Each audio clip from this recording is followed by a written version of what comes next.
We've had some people ask where we were with our Rand's S21 build.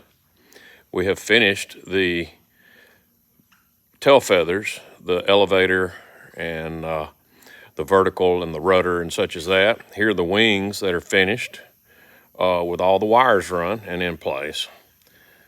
We've now got the cage, which is made out of chromoly tubing at the factory, connected to the aft tail section with the side skins all riveted onto the bulkheads.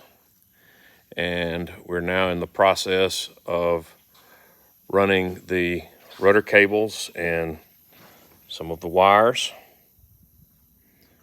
and clecoed on the aft uppermost skin.